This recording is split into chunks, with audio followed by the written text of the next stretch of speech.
દાડ આવે ને તોય તે સપટી વગાડીને કહું છું તું એકદમ હામી આય. જય મુરલીધર મિત્રો, જય શ્રી રામ, જય હિન્દ. હું છું લાલો આહિર ને કીર્તિ પટેલ તારા બખવાટથી ને તારા બોલવાથી કઈ ફેર પડવાનો નથી. હવે એક એટલોય ફેર નહીં પડે ખજૂરભાઈ ને. આપણે ખજૂરભાઈ જાણીને તો ધન્યવાદ છે, ધન્યવાદ કે ભાઈ આવું સારું કામ આપણા દેશ માટે થઈને, આપણા ગરીબ લોકો માટે થઈને મિત્રો બનાવે. આ સત્ય હકીકત આપણે બતાવવા માટે કીર્તિ પટેલ ખોટે ખોટા આરોપ લગાડે ને એના માટે થઈને રૂબરૂ અમે મુલાકાત લીધી. બે અપંગ ભાઈઓ છે, એમના માટે અહીંયા મકાન બનાવ્યું છે.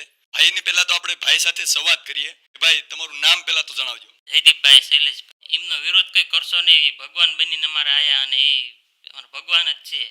વેદના અમે સમજ્યું, અહીંયા અમને પૂછે ખજૂરમાં આયા અમારા પાસે બેન પૂછ્યું અમને કેટલા તમે દુઃખી હો, અમને કેટલું અત્યારે સુવિધા કરી દીધી ખજૂરમાં, એમને કેટલું જીવન અમારું સુધરી ગયું. અત્યારે અમને કેટલું ઓલું હાલ લાગે છે, બેવી બહારની દુનિયા બધી ભાળવી છે મેં.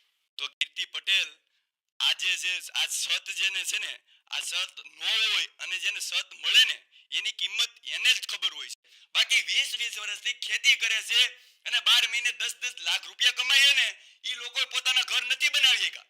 એ નળિયાવાળા મકાનમાં રહે છે અને સીધો આજાર ખજૂરભાઈ આવા લોકોને તૈયાર કરી અને પીઓપી સાથે મકાન બનાવી દે ને એ વેદના એ લોકોને જ ખબર હોય છે. ખજૂર મામા અહીંયા હાજર જ રહેતા હતા મકાન બનતું હતું ત્યાં સુધી. પછી અમને બધું પૂછ્યું હોય છે કે તમારે શું જોઈએ છે અને તમારે શું બનાવવું. અમે કીધું અમારે એક છત હોય ને તો સારું, અમારે પાણી પડતું એવી છતમાં એમ રહેતા હતા. એવામાં અમને આવીને એમને અમારા હાથ ચાલીને અમને અહીં લાવ્યા અત્યારે. અને અમારી જિંદગી અત્યારે સવરી ગઈ એમ જ માનવી અમે. ભગવાન અમારા રૂબરૂ આવ્યા હોય અને અમને કેમ બાવડું ચાલીને એમ કીધું હોય કે આ ચાલો આપણે તમારી નવી દુનિયામાં, એ જ અમને લાવ્યા. કે માર ભાઈ વિશે જે કોઈ વિરોધ કરે છે ને એનું કોઈ જગ્યાએ નહીં સારું થાય એનું. અને એને તો જીવશે ને ત્યાં સુધી જીવડા પડવાના છે એને. કેમ કે એ ગરીબના આડે પગે આવે છે.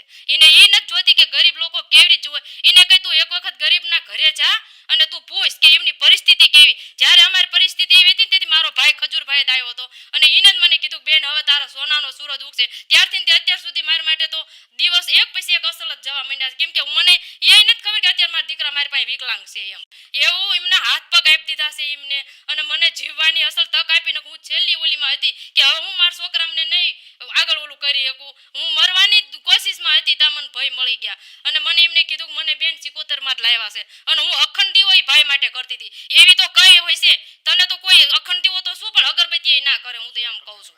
અને અમે તો જોઈ ભાઈને ભગવાનને દીવો કરીને બોલાવતા હતા અને હાલે અત્યારે દીવો કરીને તું ભાઈનું નામ લઈને જાગું છું રોજ. અને તને તો શરમ થાવી જોઈએ નુગરીની. મને દાયત ચડે તને હું કેવું એમ થાય. ઓળખતી નથી પણ હામી આવજે ચાર. મિત્રો હિસાબ કરો તમે. કીર્તિ પટેલ તારા મનમાં થોડીક પણ શરમ હોય ને તો તું બસ કર.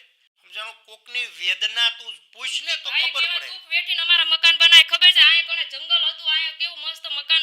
આમ અત્યારે જેટલા માણસો જાય ને એટલા ખજૂરભાઈ ના પગે લાગતા જાય કે આ ભૈયા મકાન બનાવી દીધા, ભૈયા મકાન બનાવી દીધા. અમે અત્યારે રહી છીએ ને રોડ ઉપર મકાન અમને બનાવી દીધું. દુનિયા આખી જોવા આવે છે અમાર મકાન કે ખજૂરભાઈ કેવા એક આટલી કોઈ એમ નથી કેતું કે આવું કર્યું તેવું કર્યું એમ. અને તું ઉઠીને એમનું બદનામ કરવા ઊભી થઈ. આમ જંગા આમ તડકામાં બેહીને તો મારો ભાઈ ખાતો પીતો અમને જીવ બોલતો કે મારા ભાઈ મકાન બનાવે. અમને આવડા રોજ પડતા કે જો ને મારે હાટું ભારો ભાઈ મકાન બનાવે. કેવા જંગલમાં તડકે બેહીને ખાય છે. એક ઝાડવું નહોતું એમને તો ઝાડવાનું વાવેતર કરી દીધું બધાને. અને કેટલી પ્રેરણા દેતા ગયા કે આ જંગલ છે આમાં ઝાડવા વાવો તમે એમ. એટલું તો એમનામાં માતાજી ભગવતીએ એમનામાં સંસ્કાર આપેલા. અને તું સંસ્કાર વગરની શું જાણવાની મારા ભાઈ. મને તો કહેતું નહીં હોતું કોક આ ઉતારીને વિડીયો તારી સુધી તારી હેમી આવું. મને તો એટલી ડાયટ ચડી કે મારા ભાઈ વિશે આવું બોલેસ. અને એમને જેવી રીતે બધું વેઠું છે ને અમે જાણવી છીએ. આ મકાન બનાવતા હતા ને અમને આમ 1 રૂપિયાનો ખર્ચો નથી કરે. અમને હોતી ને ખવરાઈ મકાન પૂરું થયું ત્યાં સુધી. અને અત્યારે અમારા ઘરમાં 12 મહિનાનું સીધું નાખીને ગયા. એ ખબર છે તને કે કેવી રીતે છે ને કેવી રીતે. તું ગરીબના ઘરે એક વખત જા અને તું પૂછ. અને તું આવો વિરોધ કરવા રહેવા દે. પહેલા તો તારે ગરીબોને ઘરે જાવું તું પછી ભાઈનો વિરોધ કરવો તો તને શબ્દ કેમ એના વિશે કાઢવા એ વિશે કરત તું હાલી નીકળેલી. તમારાથી કોઈ બદનામ નથી થવાના. દુનિયાને અને ગુજરાતને ખબર છે કે ખજૂરભાઈ નું સ્ટેટસ શું છે અને તારું સ્ટેટસ શું છે. એની પાસે એના પગનું પગરખું નથી લે નું એમ કહું. એનું પગનું જોડું તું નથી લે. એનું મોજું લૂસી નાખી દે ની માયલી તું છો. એને હવે કઈ દેવાનું છે સોડા દાડ આવે ને તોય તે સપટી વગાડીને કહું છું તું એકદમ હામી આય. 18 વર્ષને ખબર પડી ગઈ છે કે કીર્તિ પટેલ કેટલી ખોટી છે અને કેટલા આપણા ખજૂરભાઈના કામ બતાવ્યું. અમે નજર અહીં આવીને જોયું ને ત્યારે અમને ખબર પડી કે ખજૂરભાઈનું કેવું કામ છે. આને શરમ નથી પોગતી કોઈની કે મારા ભાઈ જેવા ભગવાન જેવાનું બદનામ કરવા નીકળી પડી. તને શરમ થાય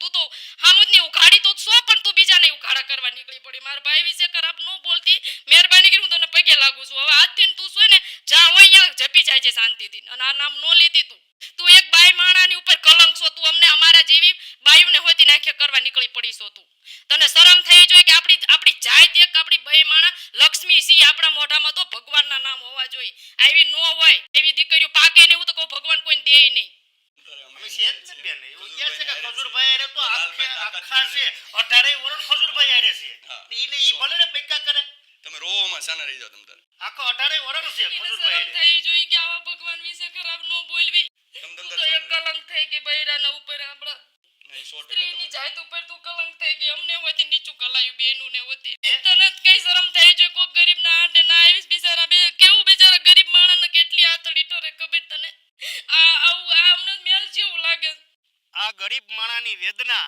તમને 18 વર્ષને જોઈએ છે આજે અમે અહીં આવ્યા ને ત્યારે જોયું ને ત્યારે અમને એમ થઈ ગયું કે નહીં ભાઈ બરોબર છે અમે એ પૂછ્યું કે ભાઈ ખજૂરભાઈ ઉપતા તો કે હા ખજૂરભાઈ અહીંયા માથે ઉપતા એની રીતે ઈ કે બનાવતા મકાન બનાવ્યા પહેલા હું હતી ને અત્યારે મકાન બની ગયું એ પરિસ્થિતિ હું છે ને એ લોકો જાણે તારી ઘોડે હલકીની વિરોધ કરે ને એ નો જાણે એટલે તું તારા છે ને તું તારા માપમાં રહી જાય તે પહેલા તો ગાયુંની તો તે હાઈ લીધી હવે તું હલકીની ગરીબ માણાની તો હાઈ લેમાં ગરીબ માણાની હાઈ લેમાં તને જો થોડીક તારામાં માણસાઈ હોય ને તો ને મુદ્દો હું છે હું બધો જવાબ આપી 18 વર્ષને જવાબ આપી બધુંય કહેવા હું માંગી હો એટલે તું તારા મનમાં રહી જાય છે માપમાં રહી જાય છે